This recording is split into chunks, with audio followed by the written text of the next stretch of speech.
હું ખૂબ ખુશ છું કે રોહિતના નામનું સ્ટેન્ડ બન્યું અને એ રોહિત ડિઝર્વ કરે છે. ભારત ક્રિકેટને એને ઘણું બધું આપ્યું છે અને ચોક્કસપણે એનું યોગદાન ખૂબ છે. આવી જ રીતે હું એમ ઈચ્છું છું કે જેમ ત્યાં મુંબઈમાં એમને આટલું માન સન્માન મળ્યું ત્યારે ગુજરાતમાં આવા ઘણા પ્લેયરો છે. પછી આપણે સલીમ દુરાનીજીની વાત કરીએ, પૂજારાની વાત કરીએ, રવિન્દ્રની વાત કરીએ, ત્યારે મારું એવું માનવું છે કે અહીંની ગવર્મેન્ટે પણ થોડું વિચારવું જોઈએ.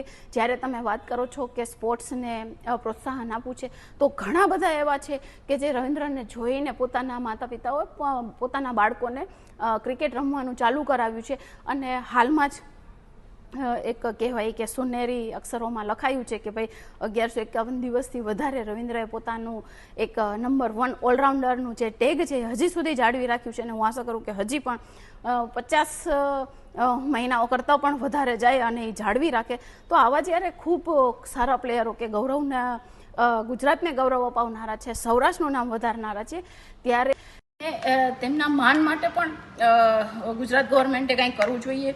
સૌરાષ્ટ્ર ક્રિકેટ એસોસિએશન અને ગુજરાત ક્રિકેટ એસોસિએશને જો વિચારવું જોઈએ અને આવા પ્લેયરોને પ્રોત્સાહન આપવા માટે અને આવનારા પ્લેયરોને પ્રોત્સાહન આપવા માટે પણ રોહિત શર્માને જેવું માન સન્માન મળ્યું એવું આપવું જ જોઈએ. હું એવું માનું છું, કારણ કે અત્યાર સુધી મેં જેટલી જોઈ છે કે બધા ક્રિકેટરોની લાઈફમાં એવા કોઈ પણ પ્લેયરોને ક્યાંય આવું ગુજરાતમાં માન મળ્યું નથી. તો હું એવું અપેક્ષિત કરું છું એઝ અ ક્રિકેટ એક ક્રિકેટરની એક બેન તરીકે નહીં, પણ ક્રિકેટ લવર તરીકે મારી એવી અપેક્ષા છે કે જેટલા પ્લેયરો જે ગુજરાતમાંથી છે અને ખૂબ સારું પરફોર્મન્સ આપ્યું છે, ગુજરાતને ગૌરવ અપાવ્યું છે, એવા દરેક પ્લેયરોને સ્ટેડિયમમાં આવું માન સન્માન મળવું જોઈએ.